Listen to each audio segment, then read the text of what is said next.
Toph and Katara were perhaps inevitably doomed to have quite a fraught relationship. Katara is the maternal caregiver of the group. Now, she's not only that, and the show does a lot to complicate the maternal feminine healer archetype, but she does serve as the one who is always there for everyone in the group. When someone's hurt or when someone's in need, Katara is there to help them. She is the one who keeps the group in order. Aang is the chosen one, yes, but he's also still a child. Sokka is extremely clever, yes, but he's not exactly the most practical person. He's the kind of person who screams out sneak attack before trying to do a sneak attack. He's the kind of person who comes up with a plan to dress Momo up as a ghost, as a distraction. Katara is the most caring member of the group, I think that's pretty clear, but what might not be as apparent is that she's also the most practical one. To phrase it more bluntly, she is the only member of the group who can be consistently trusted to act like a mature, rational adult. This is evident in one of the most striking episodes of the show, The Desert, in which Aang is despondent because he lost his sky bison Appa, and Sokka is high on cactus juice.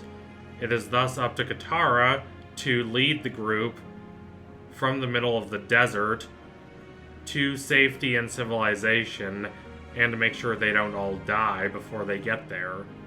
Had it not been for Katara, their ultimate fate would have been dehydration. Despite not really wanting the role of being the mother of the group, that is what she is, and this pushes her into conflict with the anarchic wild child, Toph. This is the person who abandoned her parents and her life of luxury just to join the Avatar. That's how deeply she wanted to be free of that kind of life. She was willing to risk all the challenges and tribulations that come with trying to overthrow the Fire Nation government just so that she doesn't have to go back to her parents. Though in episode 208, The Chase, she claims that it was some sort of major sacrifice for her to leave home, the rest of the series contradicts this. She was miserable at home. We know that. We've seen that. And it's not like she joined Team Avatar for altruistic purposes. Now, does she want to defeat the Fire Lord and end the war? Of course she does. What kind of person in the Earth Kingdom wouldn't want to defeat the country that's been laying siege to their lands? But this is not why she joins Team Avatar. Not really. No, she joins Team Avatar to leave behind her parents and their control of her, and thus to establish her own unique, distinct identity. Team Avatar is for her utterly synonymous with freedom. Now, this is for Toph a reasonable assertion, as Team Avatar is structured very horizontally. Though Aang is the Avatar and the one who's chosen to save the world, the group does not treat him as being any more important than any of the other members. Every member has their voice heard, and every member is equally reliable. They all know that they would be dead were it not for the help and tenderness and compassion of each other. That said, there are rules and structures still in place. Not a lot of rules and structures, but everyone is supposed to help out everyone else. No one can just cut themselves off from the rest of the group and pretend that they can exist apart from the group. This is something Toph cannot stand. When Katara desperately and repeatedly tries to get Toph to help out around camp, Toph says that it doesn't make sense and that she shouldn't have to help out because she carries her own weight. Now, this is obviously not true. Were it not for Team Avatar, Toph would still be in her parents' house, lamenting how they refuse to accept who she really is and instead try to force her to be this elegant, delicate, fragile, blind girl. Toph thus would continue to have no recourse other than to take her frustrations out on the other Earthbenders in the Earth Rumble because she would not have Team Avatar.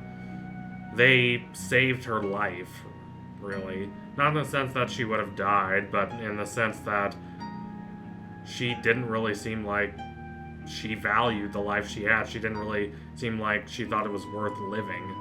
And now she is. She's thoroughly alive, and she has Team Avatar to thank for that. Now, Katara could have brought that up. I might have brought it up had I been in her position, but she doesn't. Instead, she tries to keep the conversation on practical terms. She tries to use persuasion to get Toph to help out around camp. If everyone in Team Avatar does not contribute to everyone else's well-being, is the team even really a team? This rift between Toph and Katara is not resolved until partway through Season 3. By the end of Bitter Work, sure, the immediate threat has been vanquished. Azula and her gang have been run off, and Team Avatar has finally gotten some sleep. And yes, Toph has learned somewhat how to accept help from others and how to work as part of a team, but her personal friction with Katara has not been resolved, and we need to wait an entire other season to actually see the resolution of that. This happens in episode 307 of Avatar, The Runaway. In this episode, Team Avatar is a little broke. They don't exactly have as much money as they might want, so Toph decides to run a scheme. She decides to start scamming a bunch of scammers, a bunch of criminals, a bunch of charlatans in order to get a bunch of money for Team Avatar. She has no guilty conscience about this, and she makes Team Avatar a lot of money, more than they would actually need. So much money that Sokka can make armor for Appa. That can't be cheap, and yet he can do it because of all the money Toph brought in. Money that she does not need, that does not really help the group at this point. And Katara points this out. Katara says that Toph is causing the group unnecessary harm with her schemes and that she should really stop. But Toph won't listen to Katara. The conflict over Toph's schemes isn't really what this episode is about. That is just an excuse to get in to the underlying dynamics that exist between Toph and Katara. And these dynamics have a lot to do with Toph's uneasy relationship with her parents. We know that Toph loves her parents, and we know that she wants to see them, as evidenced by her attempting to see her mother near the end of Season 2. That obviously turns out to be a scam, but it still speaks to Toph's desire to be close with her parents, even as she resents them for attempting to control her life. She wants to break free from her parents' influence, sure, but she still loves them. This is not uncommon for a lot of kids that age. Now, obviously, in Toph's case, it's amplified significantly by how her parents have attempted to control her, and by how her parents have hidden her from the rest of the world, not even allowing other people to know that the Beifongs have a daughter. Nonetheless, the underlying emotions of regret, bitterness, and yet a desire to assert one's own individuality are things we all can recognize from our own adolescences. And this is much of what we see in the emotions Toph projects onto Katara. She projects a lot of her own anxieties and fraught feelings about her parents onto her surrogate mother, that being Katara. Now, even though there are only 2 years between Toph and Katara, the truth is Katara seems much older than 14. She's more mature than some of my friends, honestly, and we're in our 20s. Katara takes a wider view of things. She wants to control and order the group for the benefit of the group, whereas Toph is ardently against any kind of control, as it reminds her of her parents and how they attempted to restrict her life. Now, is conflating her parents with Katara fair? No, and Toph knows this. She admits it to Sokka in episode 307. It's something she can never admit to Katara, but it's something she knows very close to her heart.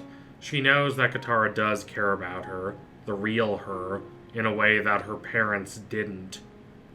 She realizes that Katara is willing to fight for her and be there for her.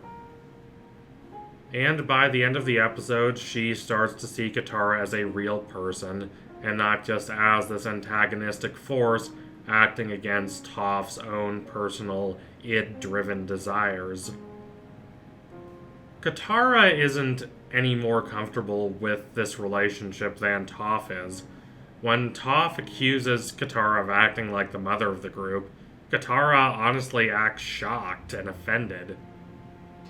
Now, this is kind of ridiculous to us, the viewers of the show, as we've been around Katara and Team Avatar as a whole for long enough to know that yes, she does indeed act like the mother of the group. But it is fascinating that Katara is so resistant to seeing herself that way. She does not want to take this overarching hierarchical position in Team Avatar. Far from it. She wants to be seen as the cool older sister of the group, not as the nagging mother. But like any older sibling who's responsible and mature, she transitions into that parental role when she knows that she needs to, when she knows that the group is depending on her. Eventually, Katara and Toph come to peace with that. They come to peace with that dynamic in the group. They come to peace with the bond between them.